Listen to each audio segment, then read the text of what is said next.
Hola, muy buenos días a todos y todas. Bienvenidos, bienvenidas a una clase más de cultura científica. Hoy vamos a comenzar tema nuevo, el tema 2 de vuestro libro que lo tenéis en la página, comienza la página 33, que trata sobre el origen de la vida y del ser humano. Un tema que a mí me apasiona y que espero pues que a vosotros también os parezca interesante. Entonces, bueno, os muestro esta imagen tan así apocalíptica, ¿no? De pues un paisaje desértico, donde pues hay volcanes, donde la atmósfera pues se ve muy cargada, con pues erupciones volcánicas, tormentas, mm, polvo, etcétera, ¿no? Entonces, bueno, pues esta imagen es la que se nos suele mostrar de cómo era el planeta Tierra pues en sus orígenes, cuando todavía no existía vida en el planeta. Entonces, en este tema vamos a hacer un pequeño repaso de primero qué es la vida, cómo ha podido surgir la vida en el planeta Tierra, porque recordemos que es el único planeta en el cual encontramos vida y no hemos encontrado todavía vida en otros planetas. Entonces, hay varias hipótesis de cómo esto ha podido suceder que las vamos a ir viendo. Y otra parte final del tema trata sobre la teoría de la evolución. Hay varias teorías evolutivas o evolucionistas de cómo han ido apareciendo las distintas especies de seres vivos en el planeta. Entonces, bueno, eso lo dejaremos para la última parte del tema si nos da tiempo. De momento, vamos a centrarnos en el origen de la vida y qué es la vida. Bueno, cuando nos dicen qué es la vida, pues en principio todo el mundo, como se suele decir, lo tiene muy claro hasta que lo tiene que definir, ¿verdad? Si no te lo preguntan, todo el mundo sabe qué es la vida. Cuando te lo preguntan, pues ya no es tan fácil. Y si nos dicen, nos ponen dos imágenes entre pues un perro y una mesa, ¿cuál de los dos objetos es un ser vivo? Pues parece bastante obvio. Pero cuando tenemos que definirla con precisión, entonces ya la cosa se complica un poco más. Si miramos en el diccionario, estas definiciones, digamos que están sacadas del diccionario, ya veis que tiene muchas acepciones, vida, pues la primera nos dice fuerza o actividad esencial mediante la que obra el ser que la posee. ¿De acuerdo? La actividad, un objeto tendría mucha vida o tendría vida si pues tiene esa fuerza, esa actividad que le permite pues hacer cosas, por así decirlo. O la energía de los seres orgánicos, tienen vida. También, pues la novena acepción del diccionario, tiempo que transcurre desde el nacimiento hasta la muerte de un organismo, ¿no? Eso sería la vida, tener una vida larga o corta. Bueno, pero estas definiciones, digamos que son acepciones vulgares del lenguaje, pero pues en ciencia tenemos que hilar más fino. ¿Por qué? Pues porque muchas veces, imaginaos el caso de que nosotros obtenemos imágenes o datos de otros planetas y a partir de esos datos tenemos que deducir si esas estructuras son seres vivos o si son restos o señales que han producido seres vivos. Entonces, cuando tenemos que hilar tan fino, la cosa se empieza a complicar. Entonces, bueno, esta imagen está obtenida de la revista Nature de 2017. Entonces aquí hay unos tubos que supuestamente han sido producidos por bacterias. Claro, ¿estos tubos son de origen inorgánico o son producidos por seres vivos? Bueno, pues aquí ya surgen las dudas. Entonces los científicos tienen que pues, conocer muy bien qué son los seres vivos que pueden producir y cuáles son sus señales. Los primeros seres vivos que aparecieron en el planeta Tierra, de los cuales tenemos evidencias, bueno, pues parece ser que se han encontrado restos de organismos vivos en- de hace 3.800 millones de años. Con lo que la vida incluso podría haber aparecido antes, pero no tenemos evidencias de este proceso porque no ha quedado registro en los fósiles. Pero por lo menos 3.800 millones de años sí que tiene. Pensad que el planeta Tierra se data su origen, su formación, en 4.600 millones de años. Y las rocas más antiguas, los minerales, materiales más antiguos que encontramos, son más o menos también de... tienen esta edad. Bueno, siguiendo con las definiciones de vida, aquí en esta diapositiva se recopilan algunas definiciones que han ido dando pues gente ligada a la ciencia, ¿de acuerdo? Entonces, pues hay algunas, como veréis, la primera, la vida es desequilibrio. Esa definición es muy vaga, parece que no nos dice mucho. Carl Sagan, que es un científico pues muy conocido, que es el creador de la novela, bueno, del libro, perdón, del libro de divulgación científica llamado Cosmos, que se han hecho una serie que hizo Carl Sagan y que ahora, bueno, recientemente la han vuelto a producir, digamos que siguiendo el mismo idea del original. Nos diría que la vida es una región donde se incrementa el orden en ciclos movidos por un flujo de energía. A mí esto me parece interesante porque, primero, es una región, sí, es una región del espacio delimitada y donde se incrementa el orden. Los que hayáis dado física y química y sepáis un poco y os hayan explicado qué es la entropía, bueno, pues es una magnitud que se asocia con el desorden de un sistema. Entonces, pues una de las características de la vida precisamente es luchar contra ese desorden. Es decir, nuestro cuerpo está organizado, si pensamos en los seres humanos, bueno, pues nuestro cuerpo está ordenado. Los huesos, las moléculas, los átomos que forman nuestro cuerpo se han agrupado de una manera muy concreta para formar células, tejidos, órganos, sistemas, etcétera. De manera que están muy ordenadas, pero ese orden no se mantiene de cualquier manera, sino que para mantener esas partículas unidas y organizadas hace falta, de alguna manera, consumir energía. Cuando la vida se va, ¿no? Cuando ya no hay vida, entonces se tiende de manera natural a que esas partículas vuelvan a desordenarse, por así decirlo. Entonces vivir sería luchar contra el desorden, intentar mantener un orden a base de pues, utilizar energía. Entonces por eso esta definición me parece muy interesante.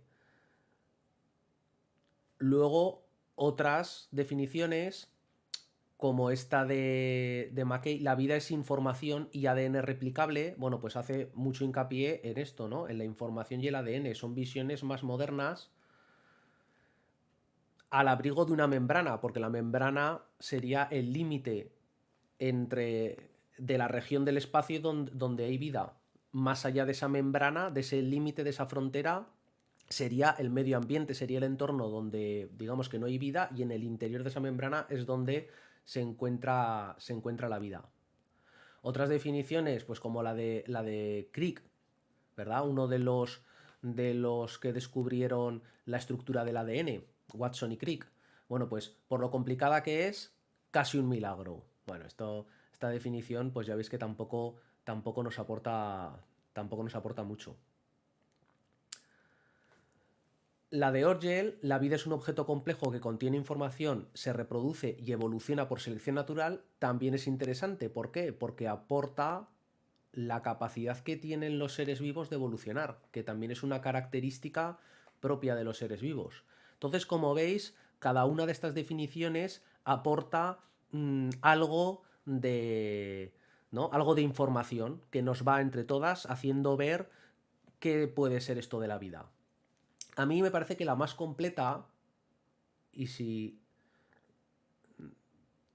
que yo creo que nos ayuda a entender mejor qué es esto de la vida, es la de Shapiro.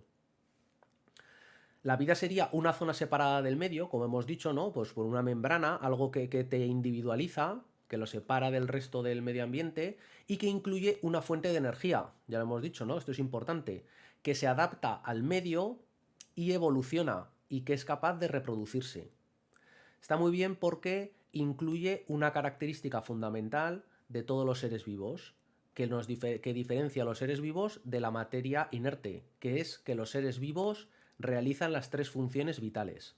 De manera que necesitan una fuente de energía, que sería la nutrición, se adaptan al medio, que es la función de relación, se reproducen, la función de reproducción, y además evoluciona.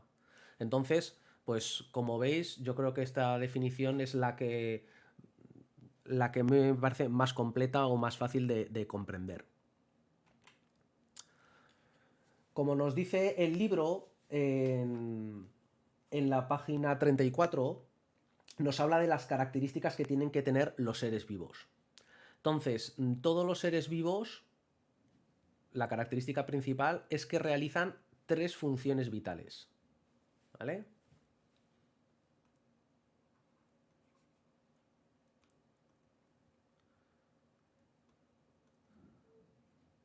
Que todos conocéis, que son la nutrición, la reproducción y la relación.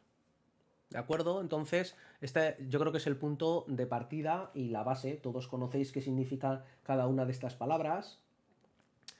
Y además el libro pues aporta algunas características más, como por ejemplo que tiene una composición química similar. Bien.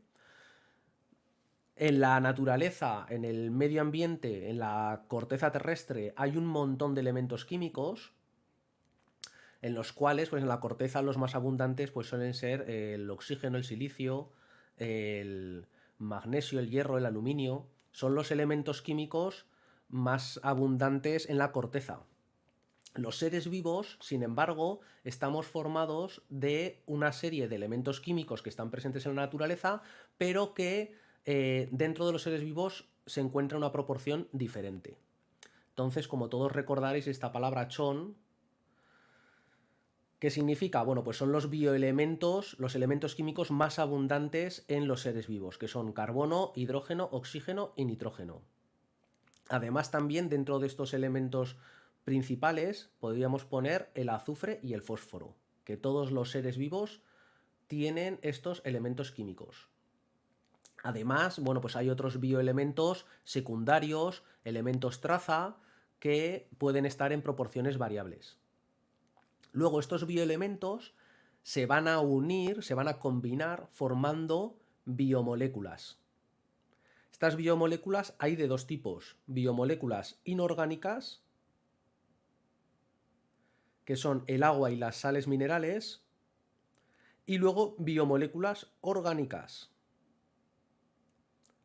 Pues bien, las biomoléculas inorgánicas, el agua y las sales minerales, como podéis entender, están en el suelo, están en los mares, están en muchos sitios que no son exclusivas de los seres vivos.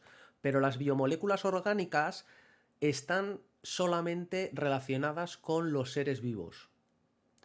Estas biomoléculas, que todos conocéis ya, son los glúcidos, los lípidos, las proteínas y los ácidos nucleicos. Entonces, estas cuatro biomoléculas son exclusivas de la materia orgánica de los seres vivos y no están presentes en la materia inorgánica, en la materia inerte, perdón, ¿no? Los objetos que no están vivos. Esto es un poco lo que os hemos comentado: los elementos primarios, los bioelementos secundarios y los oligoelementos que hacen falta para vivir, pero en unas cantidades muy pequeñas y que pues pueden ser pues más importantes en unos seres vivos que en otros. Estas son las biomoléculas, el agua y las sales minerales, que son las biomoléculas inorgánicas, y las biomoléculas orgánicas, que son glúcidos, lípidos, proteínas y ácidos nucleicos.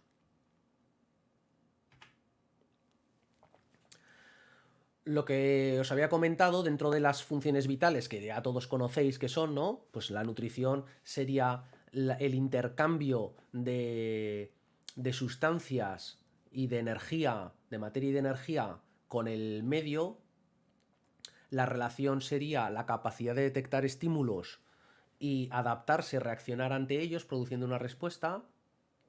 Y la reproducción, que sería la capacidad de dar descendientes, de dar lugar a una nueva generación. Sin esta característica de la reproducción, pues está claro que las especies se habrían ido extinguiendo conforme aparecían. Entonces, bueno, pues la nutrición simplemente, comentaros estas dos palabras que no sonarán, que es el catabolismo y el anabolismo, no hace falta que os las sepáis, pero bueno, son conjuntos de reacciones químicas en las cuales el catabolismo consiste en romper moléculas orgánicas en partículas, en moléculas más sencillas, emitiendo energía, produciendo energía. Entonces, digamos que cuando, en el caso de los seres humanos, nosotros tomamos algún alimento que tiene energía, que normalmente esta energía pues suele ser glucosa, ¿no? Llega a las mitocondrias donde se quema este azúcar, esta glucosa, en presencia de oxígeno, porque para que se produzca la reacción de combustión hace falta oxígeno y se libera energía que aprovecha la célula para vivir y se libera dióxido de carbono y agua. En el anabolismo es el tipo de reacciones contrarias en las cuales a partir de sustancias sencillas, de sustancias más simples, se combinan para dar lugar a moléculas orgánicas. Ese es el caso del anabolismo. Y para que se produzca esto hace falta consumir energía. Entonces los seres vivos utilizamos partículas o sustancias, perdón, moléculas sencillas, las combinamos para fabricar nuestras biomoléculas. Y en este proceso necesitamos energía. ¿De acuerdo? Entonces, un poco para que veáis este tipo de reacciones que constituyen el metabolismo. Es el conjunto de todas las reacciones químicas que ocurren en las células y en los seres vivos. Y hay dos tipos de reacciones, las catabólicas, el catabolismo, y el anabolismo.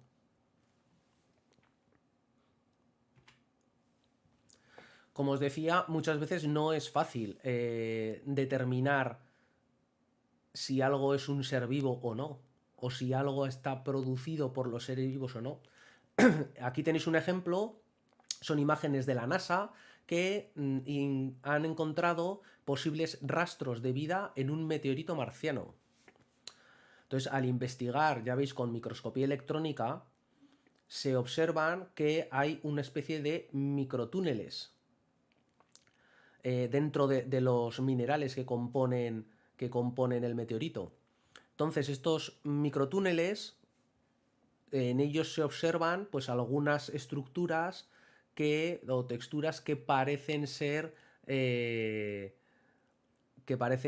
producidas por los seres vivos o que podrían ser producidas por los seres vivos. También se observan pues estas esférulas que están muy enriquecidas en carbono y que, pues como los seres vivos, el carbono es uno de los elementos principales, pues puede ser que se encuentren producidas o que sean restos de seres vivos. Pero con estos pocos datos, esta hipótesis no está contrastada. Es decir, todavía faltaría mucha información. Entonces, una posibilidad es que sean restos de seres vivos, pero no se puede excluir que se deba a procesos naturales, o sea, a procesos abióticos, donde no hayan intervenido los seres vivos, sino que son reacciones químicas normales, por así decirlo. Entonces, ¿veis? Determinar qué son seres vivos o cuáles son restos de su actividad, pues es un problema a lo que se enfrentan los científicos muchas veces. Sin más, esto era un poco de introducción, bueno, y que la primera parte del tema nos habla de qué características presentan los seres vivos. Vamos a hablar del origen de la vida, cómo aparece la vida en el planeta Tierra, un fenómeno tan singular y tan excepcional que solamente encontramos en este planeta. Entonces, a lo largo de la historia ha habido muchas teorías de cómo surgen los seres vivos en el planeta.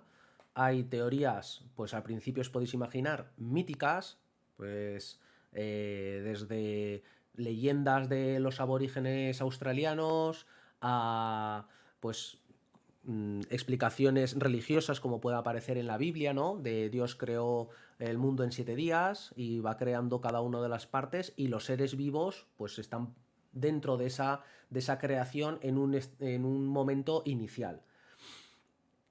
Bueno, pues este tema de la aparición de la vida, yo suelo, bueno, ha llamado la atención o ha sido una preocupación, un tema que muchas personas se han preguntado a lo largo de la historia. Y esto ha traído, de alguna manera, o ha hecho que se produzcan muchas obras de arte literarias relacionadas precisamente con el origen de la vida y estas preguntas, pues qué es la vida, de dónde surge, etcétera. Uno de los ejemplos que a mí más me gustan es Frankenstein de Mary Shelley.